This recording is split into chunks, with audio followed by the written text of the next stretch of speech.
I love the way the First Gen Lounge makes me feel. Because it creates a space where I belong. Where we're able to create community. The fact that it's a community. It's a safe place. It also gives me a place to understand different perspectives. The stories of these individuals prescribe transformational perspective. I receive encouragement, enlightenment, empowerment. And also serve as a catalyst to just keep going. Where we're able to be our true selves. I'm allowed to be an unapologetic First Gen. And above all else, tell our story. And every episode is unique. I love it. I'm your host, Dr. Eve, and I'd like to welcome you to the First Gen Lounge. All right, so before we get into the heart of the show, there are 3 things on my mind that I want to put out there. So I'm going to put it right here to make sure you heard it, okay? So real quick, those 3 things. Number 1, if at any point during this episode you find yourself like, girl, yes, if it just resonates, do me a favor. Share this with at least 3 people who you believe can relate and or find value in the conversation that is being had over here, okay? Number 2, if you have not already, don't forget to go check out the First Gen Shop. It is a first of its kind store created to inspire, empower, and uplift first generation scholars and graduates across the globe. And hear me when I say, we got what you need, okay? So go ahead, come on over, make history with us. And 3rd, be sure to head over and learn more about First Generation University. I invite you to peruse the programs to see if there's anything that may be of benefit to you and or someone that you may know. All the links you're looking for, you can find in the episode notes and the full show notes on the website. All right, so those are the 3 things that I have for you. So now let's get to the show. Hey, welcome back. And if you are new here, what's up with you, boo? So glad to have you. Yes, I am.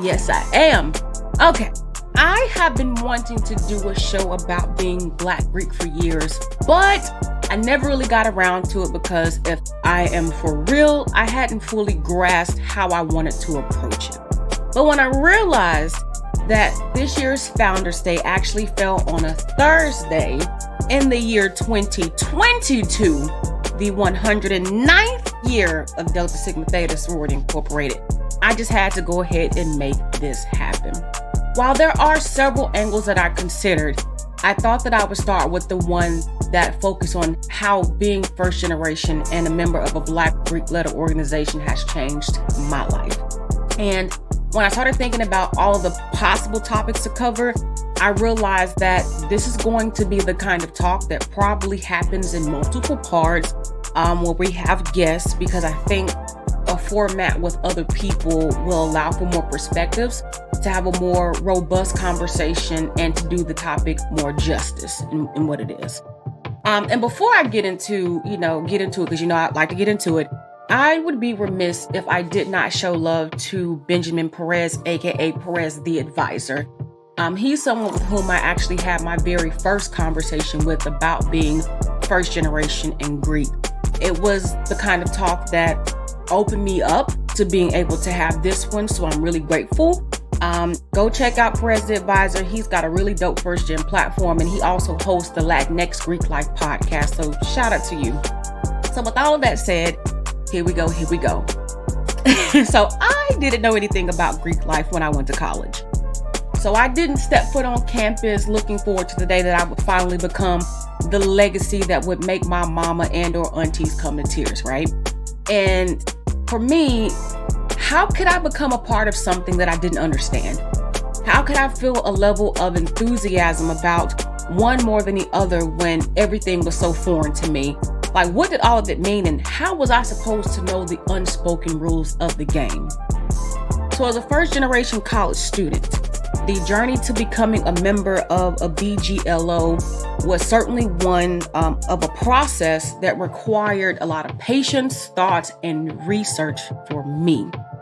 Hindsight, I take great pride in knowing that the decision to pursue membership into Delta Sigma Theta Sorority Incorporated was because I eventually came to know for myself without a shadow of a doubt that it was the absolute right organization for me. Now, there were a few things that shaped my thoughts and feelings about joining a sorority in the first place. 3 things that I've identified in particular, and I want to run those down for you. The first was that I went to an HBCU, and there was an undeniable presence of Black Greeks on campus.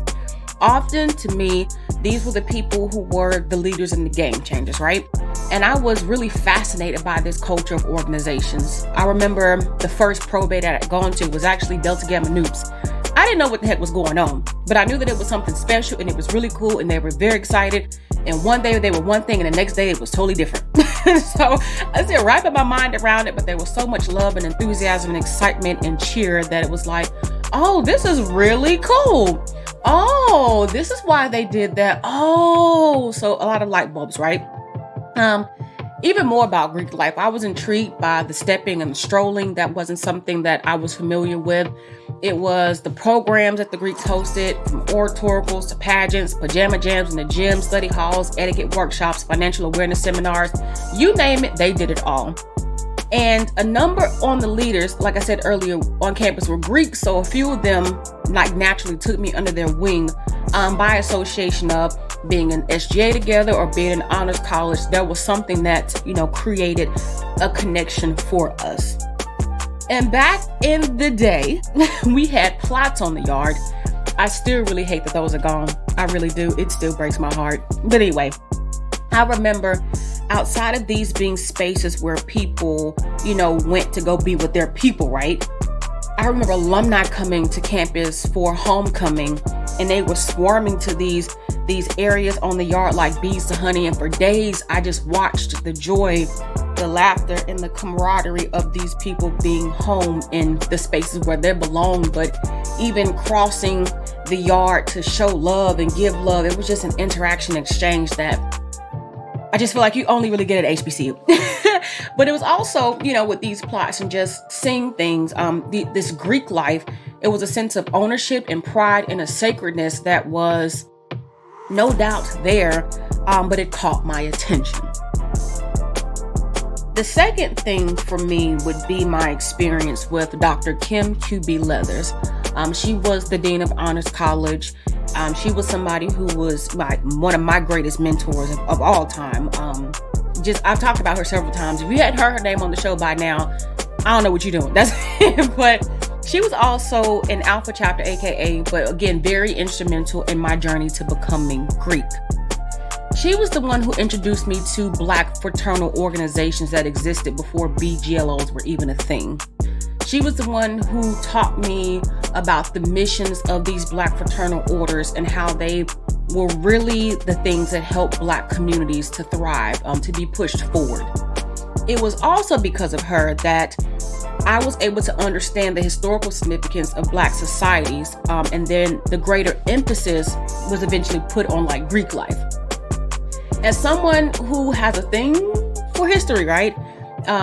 And being a large part of the reason I went to Shaw, I've talked about this, but I continue to feel even more compelled to go in the direction of becoming a part of a BGLO. For me, at some point, it was how could I not be a part of something with such a rich and profound history?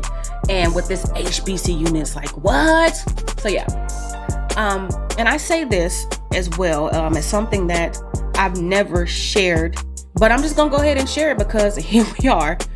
It is because of Dr. Leathers that I was able to get this foundational knowledge of BGLOs, and it would be significant for me as a first-generation college student because I could talk to her freely and rid myself of any anxiety of being judged for simply not knowing what I wanted to do.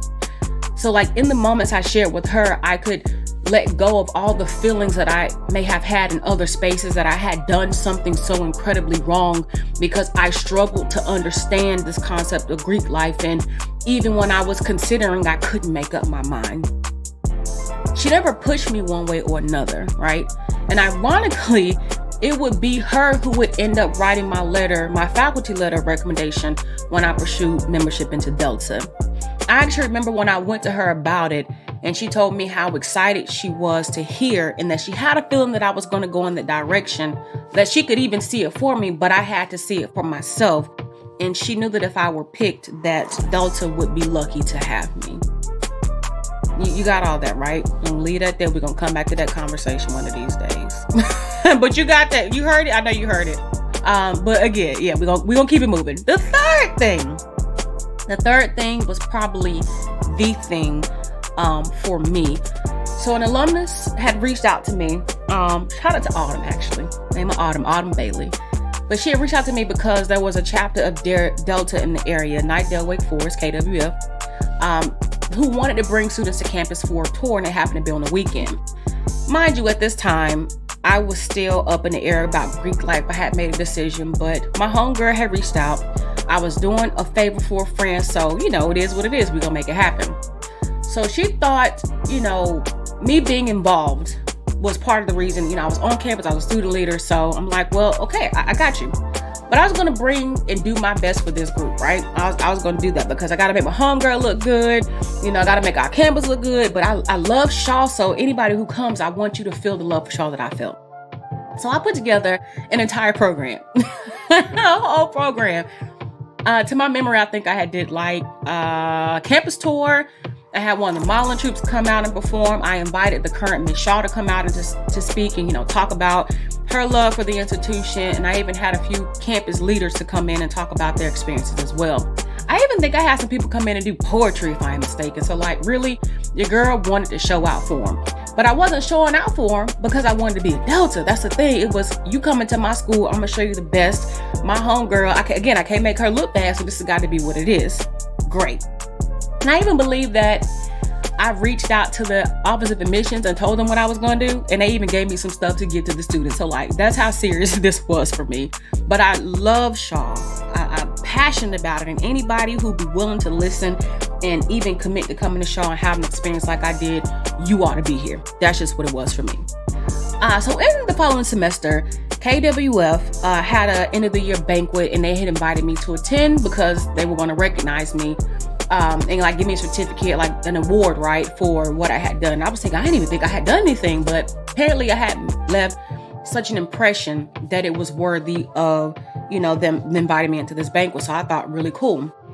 Totally got me by surprise, but I was again super excited about it, and they let me bring a guest. So I ended up taking one of my homegirls, I would say my ace, but she ended up becoming my quad. How ironic, right? But my LS, somebody who I rocked with through so many things, right? So many things. We have so many stories. Tay, shout out to you if you listen to this. But anyway, we got to this banquet. And mind you, even going to this banquet, through the years, I'm still learning about Greek life. I'm still making sense of it. I'm still striving to understand it, right? And some people could say, well, oh, I was wearing red. If you go back to my pictures from 6th grade, I've always been wearing red. I am the lady in red. I've always been. I'm sitting here looking in my office at these pictures I have up from when I was in high school too, and I'm like, red dress, red dress, red dress. So it was never that it was red out of even being disrespectful or trying to send signs about things. It was a natural thing for me to just, this is my color.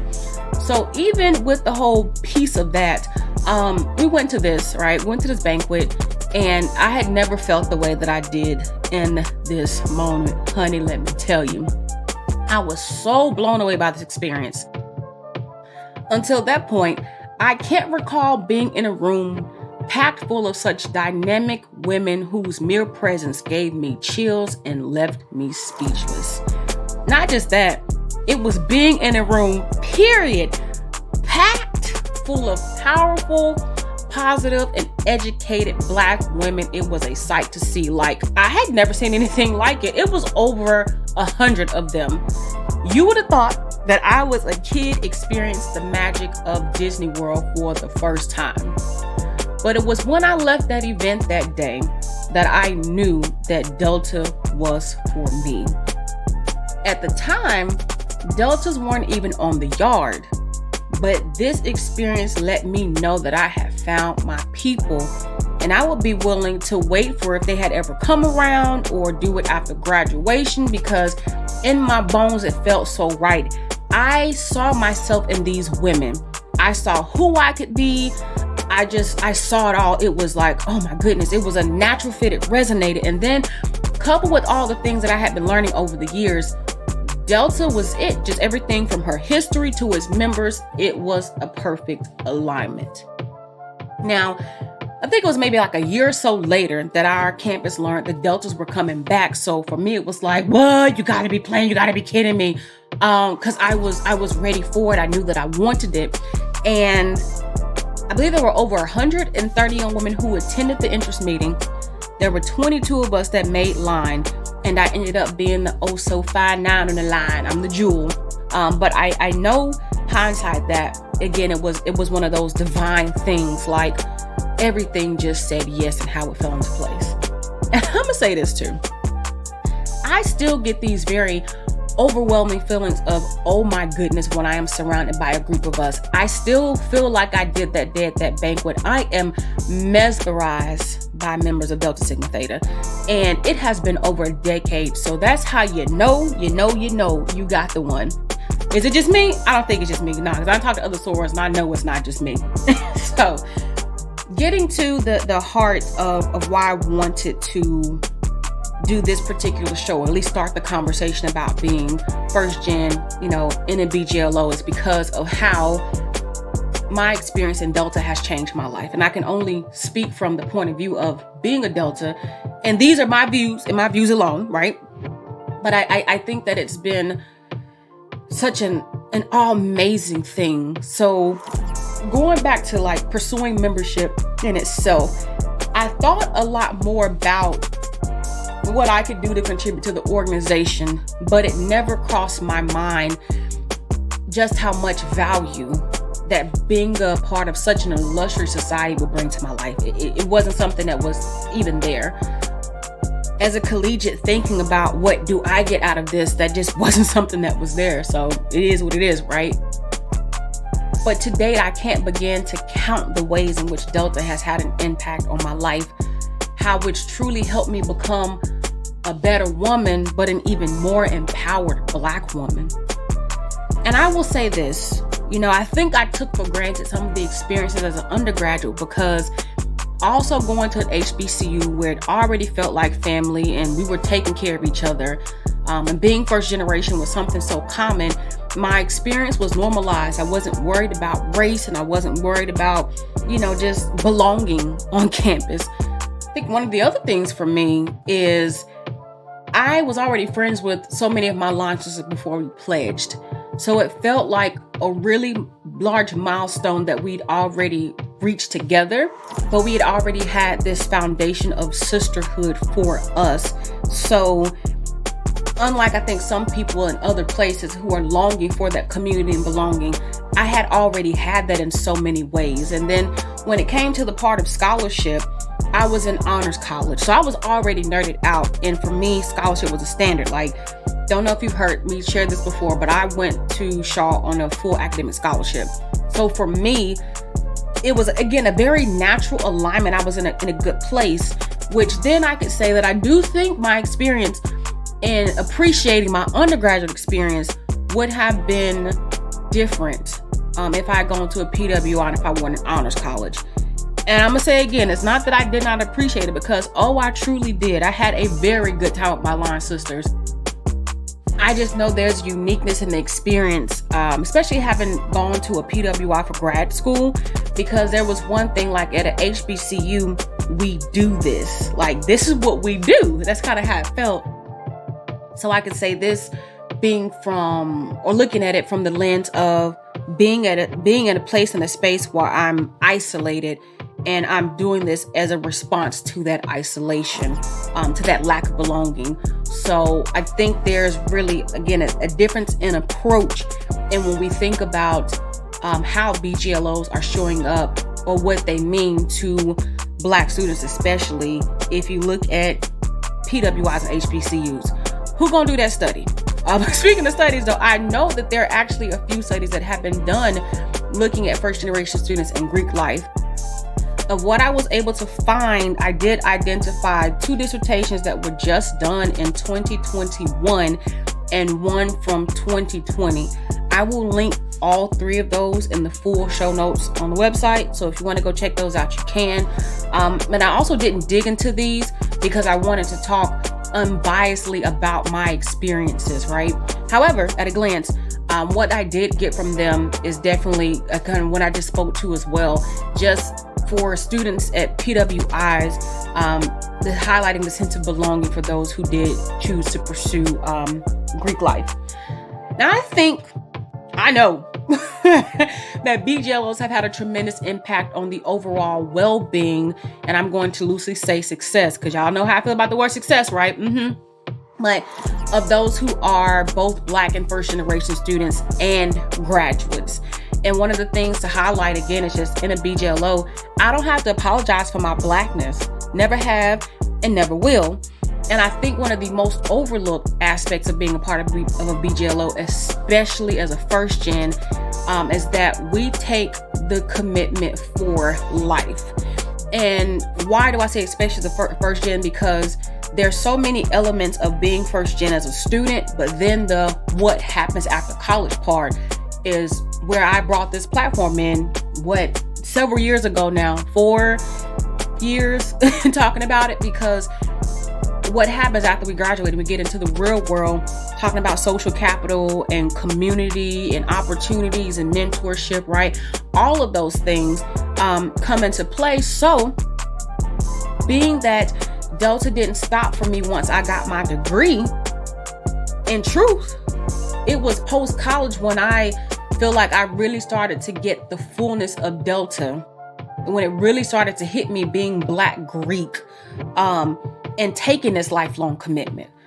So when I first moved to Mississippi, it was sorors who were the first one to show up on campus, because I reached out and let them know, hey, I'm coming down, I'm moving, I got this job. And my first day there, they were the first people I met, like at the gate. Okay, showed up, they helped me move, even made sure that I was good, I had what I needed.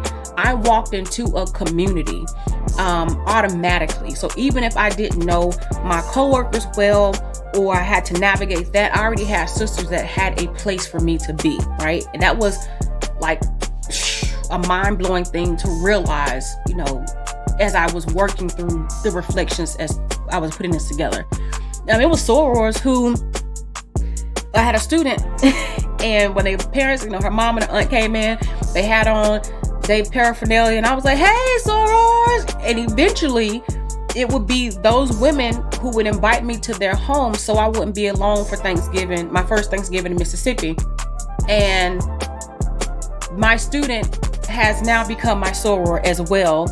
And to be with them and to be in this family and to be a part of this group of women who were Deltas, but my sisters at Thanksgiving was big. And even thinking about the years and watching my then student evolve, and the first day she called me soror, and to have known her from, when she was just a young woman who I ran into in the hallway, to being in her house that same Thanksgiving for, the holiday, to now how we kick it and talk and all the things. It was just a beautiful, beautiful experience for me, but all because I was a soror, and they realized that I didn't have anywhere to go for the break, and it wasn't too much to ask to say, it wasn't too much to just say, period, you come be with us so that you don't be by yourself. We take good care of you. You just show up. You just get here. Okay. It was a soror who invited me to her house one summer when she was having a game night, and it would be there that I would meet the love of my life, Dr. King. So shout out to the soror for the love connection. Now, she wasn't trying to hook us up, but I will say, when he walked in, I looked at her and I was like, girl, and she just looked at me and said, all right, you got it. So she amped me up with that. So, hey, Lene. And one of the women who is now my best friend, she's my best friend, who's actually a Zeta though, right? I met her through a soror. I want to say the same soror if I'm mistaken. So, all the connections, but even getting my footing in Mississippi and finding my way and having, again, my sense of belonging post-college. When I moved, it was major that soror stepped in, and such that I never had to be alone, because I moved to Mississippi and I didn't know anybody when I moved there. I had never been there outside of the one time that I went down to visit for my interview. So this was completely new territory for me, but sorors looked out. And as a scholar, graduate school comes to mind first, because again, I moved again, now 10 hours away from home. I went down to Hattiesburg to go to school, and I didn't know a single person there either. So again, here I was in a new space, but yet I was not without community again. So on the first day of my assistantship, it was actually sorors who came through to connect with me on campus, and they were like, hey, we heard you with the new GA, looking forward to, getting to know you. We just showed so much love, and if you need anything, we're here are our numbers. And I'm thinking to myself, Lord, this is beautiful. This is beautiful. This is sisterhood amplified, but in a way that I was told once upon a time ago that sisterhood, we are committed to this. And it was showing itself to me in a way that these were people who were strangers, but what connected us was the bond, and it wasn't too much for them to be there for me. So it was sorors who, as other grad students, PhD students, master students, right? Because we went through all the things together.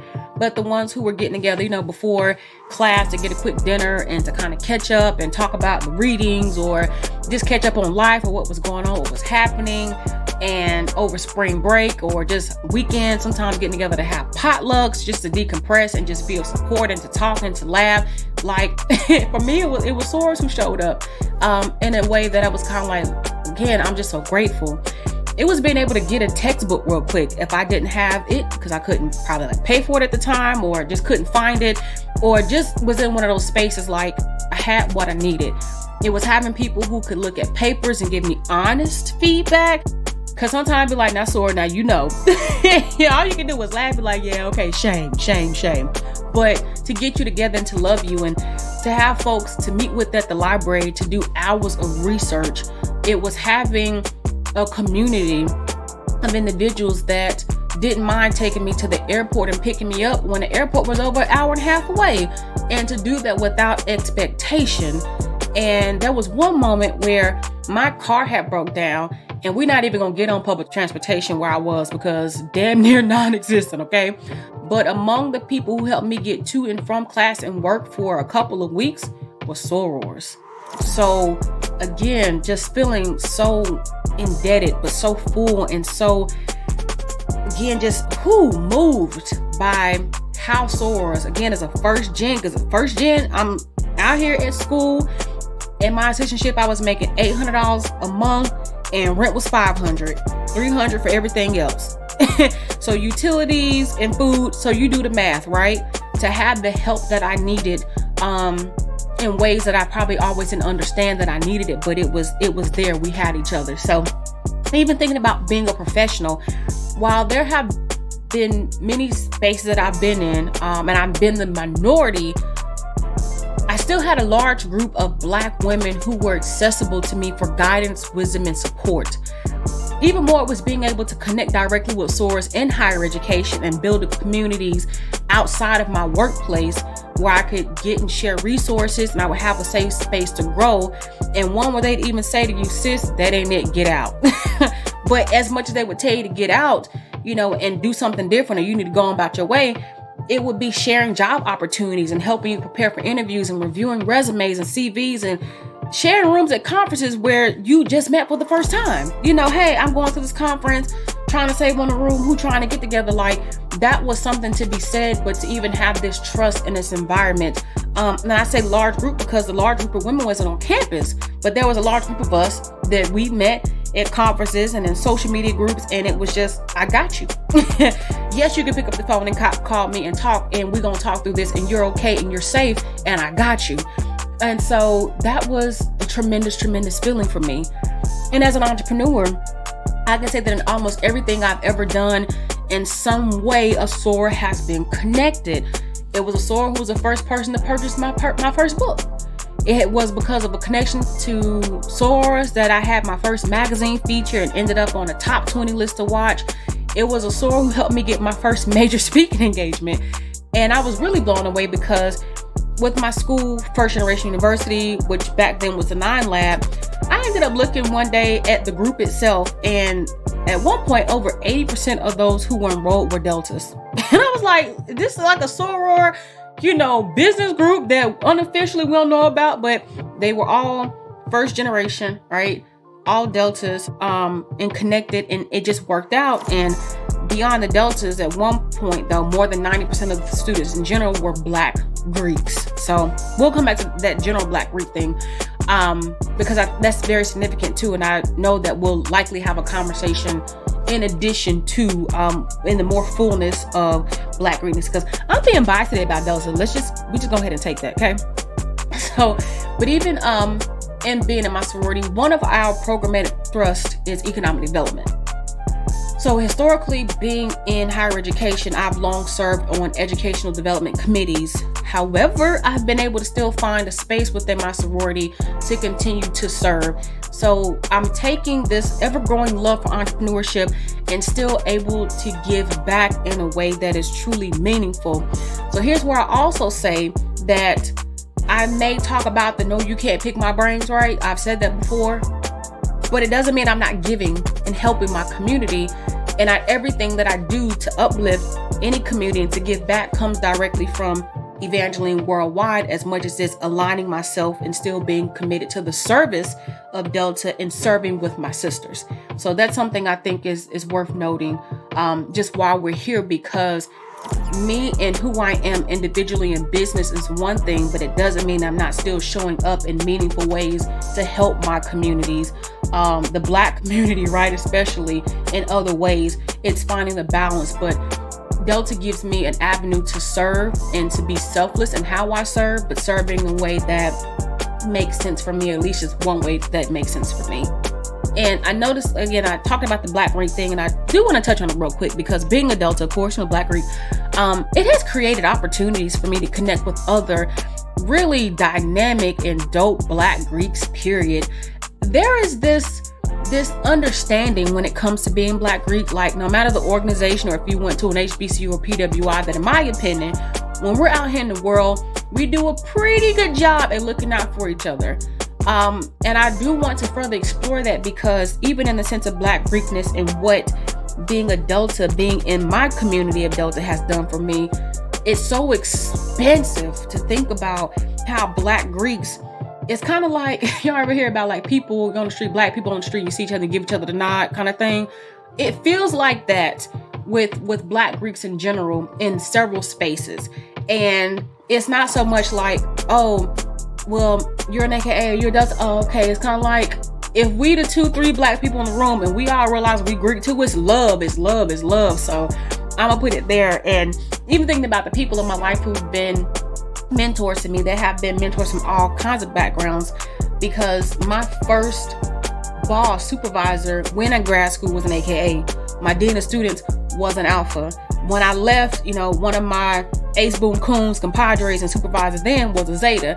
So I've had the pleasure of working with people from many backgrounds, because foundationally, as Black Greek-led organizations, something that is consistent is scholarship being at the forefront, brotherhood and or sisterhood and service. That's what we share in common, although our missions and ways are different. But again, a conversation for another day. Now, back to Delta. In life, period, though, one of the things that being a part of a BGLO has really helped me with, again, personally, professionally, but it's really having sisters who are going to just have my back. People who are going to celebrate life's milestones and cry when it gets to be tough.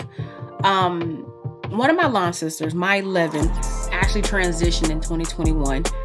And there was literally no one else in the world who understood that kind of pain but my line sisters. So being able to lean in and turn to them in a moment of grief that you really can't explain to anybody else is truly something that deepens the bond, but it also, again, continues to make you understand just how special this particular thing is. But not to stay in sadness, because I still get really moved by that. It hadn't even been a year. But it's been able to call on more experienced sorors, right? Big sisters who've had life things to happen for which they can give you really sound advice for really anything. Ones who can give you realness, like tell you how it is. You be like, dang, she just said that to me. She did. But to know that it comes from a place of love, and they tell you, well, put your big girl panties on and be okay, give me a hug, right? That's significant, because in thinking about models and role models and mentors, to have that is really special. It's being able to also take what you learn and to take all that wisdom and things that you're getting along the way, and then to go back and to pull your younger sisters along, to give them and be for them what you've needed to. And in my experiences, there have been so many young women with whom I've connected that are first generation, and in coming into the fold of Delta, and to be able to see myself and understand it even differently of what it means. Like, yes, sis, you made it. You got up in here. And again, wanted to have a different conversation with a group of us about navigating the space of pursuing membership into sororities and fraternities as a first gen. Just think again, it'll just be better had with more of us. But even in all that, and while you're here though, for me, it's kind of felt like for years, and now you're safe, and now you're good, and now we got you. You got to put in the work though. And when I say put in the work, it's not so much of that it's a demanding kind of thing, but putting in the work means even if I put these opportunities before you, you got to show up. You gotta play your part. You got to do what you got to do, because I may be able to lead you to the water, but I can't make you drink kind of thing. So, but all love. And it's a beautiful thing, because it's a consistent, to me, constant thing of reaching as you climb. So each time I move up and reach back to help somebody else, she reaches back to help somebody else too. And that is a beautiful thing to see.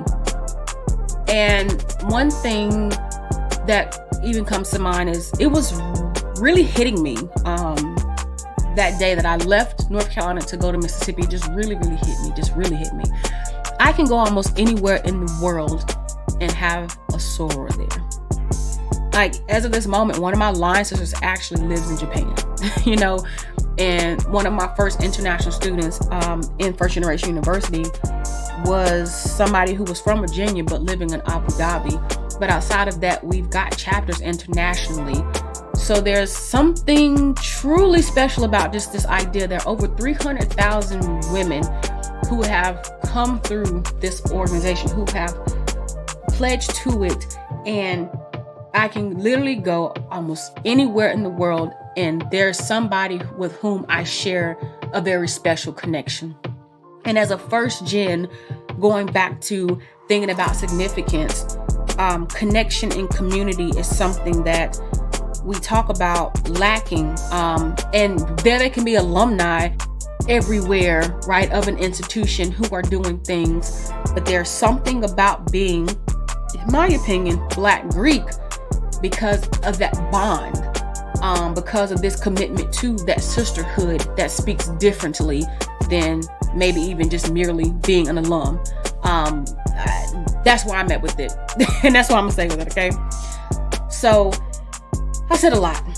I've said a whole lot, and it's just goodness gracious to me, because putting the show together really helped me actualize how significant being a part of a sorority has been for me, but more specifically being a part of a BGLO, because as a first generation college student and now graduate, my sorority has kept me. It's really kept me. It's made me realize, just this all in what it is, that for all the things in my life that I may have felt at one point were missing and valid in having felt so, that becoming a part of a BGLO has really offered many solutions to me, or at least it's helped me find a way to a solution. Like, I may not have been able to call home with college and grad school related issues. We talked about earlier, being in grad school and getting to the airport and, books and community and all this stuff, right? Navigating professionally, figuring out things as an entrepreneur. But I've always had the community that I've needed to help me through it all. And it's taken looking back to say, dang, you've been good this whole time. And this has been one of the primaries that you have been good, because I've been able to lean on my sisters, and my sisters aren't the only people that have been involved. I'm gonna give people credit's due, but this ain't that show. But I am saying that my sisters have been playing a significant role in filling in the gaps all along. The gaps that I didn't even know needed to be filled, and that I never looked at from a theoretical perspective or per research. Is just from what I've been through and looking at where I am now. My sister's been holding me down. And now in my life, and again, I know the timing with everything is right. It's a reason it took me years to do this particular episode, because I now see that I've always had, because of my Greek affiliation, being a Delta, being Black Greek, that I've always had access to what and who I've needed. There is a little bit of everybody doing everything in Delta, and then when you move outside of Delta, other organizations, but I can always start at home for, again, the mentorship, the guidance, the professional development, the business community. I can look here first and know that I'm good, and can and will be supported. I just gotta find, and who I need within it, but to even be able to ask at all, to say, hey, Sora, I'm stuck with this. Do you have somebody who can help with this? Do you know what I can do? And to be like, well, Sora, let's do this. And to do it from a place of love and understanding.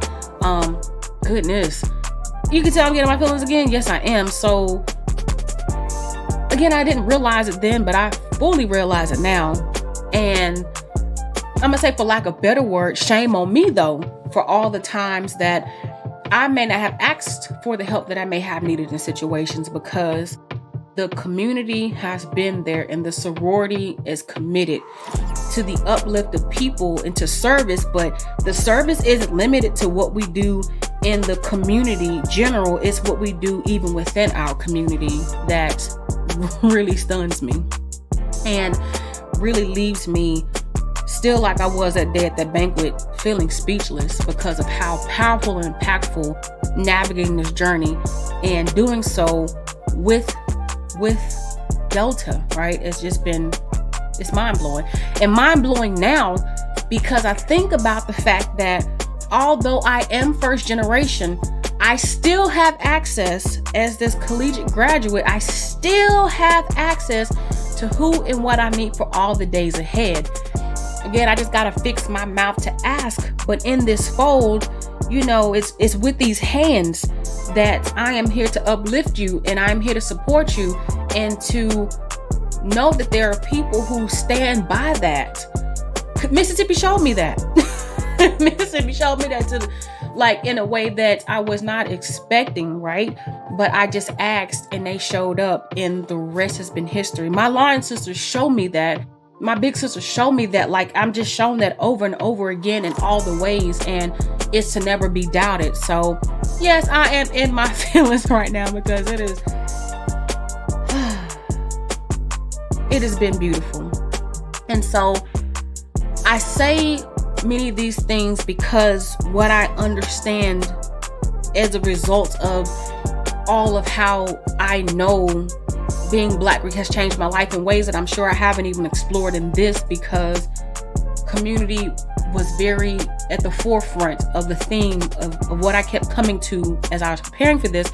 So it just lets me know and leads me to want to say it is critical for us as first generation college students and graduates to find a solid community. It doesn't have to be a fraternity or sorority. I felt like I was divinely led to it, and it was the thing that worked for me. But you got to find a community. As a matter of fact, I'll even say it may be necessary for you to become a part of more than one community to get what you need in the different areas for what you need it. Even now, while Delta is very accessible to me, and while other Black Greeks are very accessible to me, and while, I didn't even tell you this, but my grandparents Order the Eastern Star and a Mason, right? So fraternal orders have been present in my life. I understood that, but community, it matters, right? It really, really matters. So you got to find what you need. And for me, while again, Delta is just one of the communities for which I exist and has been obviously impactful in my life, there are other communities for which I've been a part of for different things. And that has, in my opinion, been one of the more significant things that's made the difference is community. And I'm not gonna say this too. I laugh because it's kind of like, we're just gonna go there. It may not always be that you have free access to those communities. And no, you ain't paying for friends. Let me say, because I ain't paying for no friends. I've gotten friends as a result of joining the community, right? But I'm not getting into it because I didn't get into Delta just thinking about, I knew the sisterhood element, but the sisterhood element has spoken to me through the years. It was a scholarship, it was the sisterhood, it was a service, it was the being a part of something greater. And the sisterhood is unmatched. It has shown itself to me. But I had to, pay my dues, but I pay my dues so my organization can run, not because I'm paying to have friends. Let me make that real clear. For anybody who's ever said or thought that. I mean, you can think what you think, but it ain't about paying for friends, because even when you think about entrepreneurship or even any personal development thing that you may pursue, it's about gaining access to said thing. It's about it goes to the organization so that it can run and operate.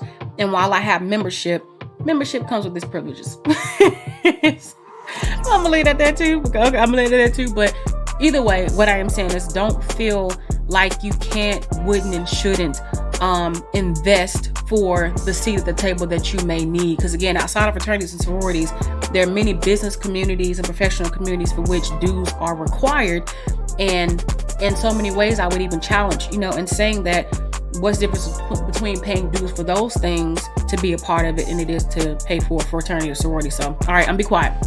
Anyway, I'm feeling so full, which I know that you know at this point. And I am just reminded in this moment how things really just work themselves out, and how often so divinely things work themselves out, because I just really did not know. I can't tell you in truth that back in 2008 that I really understood the magnitude of what being a part of a BGLO would mean for me. Not just as a college student, but even particularly as I've been navigating adulthood. But it's been tremendous, and I am, again, just incredibly grateful and full, and continuously in awe.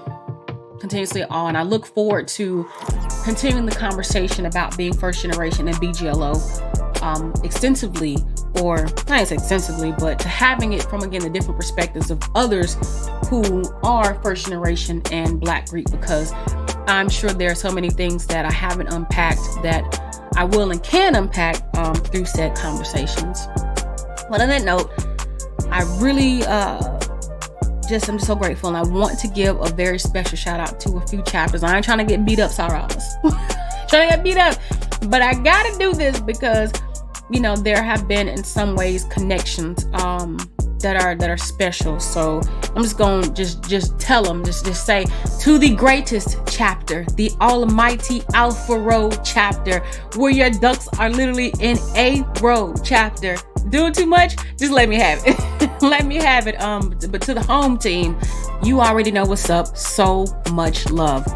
Gamma Rho, Iota Rho, Alpha Lambda, Omicron Epsilon, Mu Omicron, Theta Pi, Kappa Omicron, Kappa Sigma, Mu, Nu, Sigma Xi, Hattiesburg alumni, Clinton, Mississippi alumni, Jackson alumni, Knightdale, Wake Forest alumni, Charlotte alumni, Johnson County alumni, Western Wake alumni, and the Raleigh alumni chapters. I thank you, and I thank you. I thank all of you for the roles that you played in my life, for the communities that you have created, that have kept me, that have welcomed me, that have loved me, that have supported me, that have seen me, that have just been a part of this journey of mine, and in many ways that